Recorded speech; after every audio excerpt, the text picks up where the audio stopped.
My name's Lisa Stidle and I'm a research officer at Tower Hamlets Council. So Tower Hamlets has a very high level of pupils with statements or EHC plans, and that proportion has been going up, whereas in the rest of London and the rest of the country it hasn't. So we have a really big problem with both a high level of need and a rising level of need, which has put a lot of pressure on our specialist provision and the council's budget. So we really needed to understand what the demand was going to be in the future and needed to do projections in order to do that. Local authorities have an established method for producing population projections and pupil projections for those in mainstream provision, but there is no established approach for SEND provision. It's either thought to be too difficult, or we do it in a very simplistic way that doesn't capture all the complexities involved in SEND. So what we were looking for was an approach that could understand all of those complexities and build them into a model. When we were looking at Mastodon C's approach, we were really impressed with their statistical and sophisticated model that was able to make the most of the data that we had available as a local authority. We were also really impressed with the wide range of clients that they've worked for in the past, central government, private sector and local authorities. So we really thought that they could bring something new to the table and think outside the box.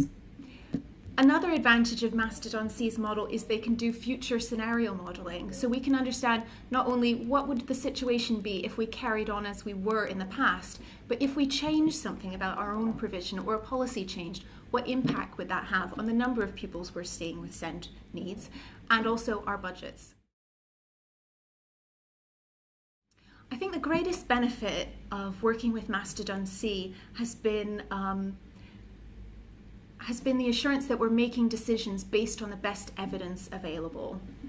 So that when we make decisions about how to expand our specialist provision, we'll also be able to anticipate the impact that that's going to have through the future scenarios. Because of the complexities of SEND, we always knew that this was going to be an iterative process. We also wanted to have a lot of input from the head teachers of our special schools and take them on that journey with us and to really capitalize on their insights. So we didn't want them to just come in and deliver a finished product for us, but really we wanted to work in a more collaborative way with Mastodon C, and we've really been able to do that.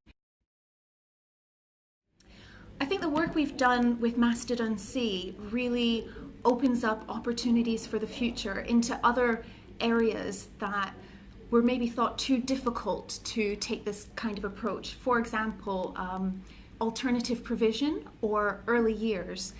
Typically, local authorities don't have an established method for doing those kind of projections and making those kind of decisions, but we really think that the approach that we've taken with SEND, we can replicate with some of these other policy areas.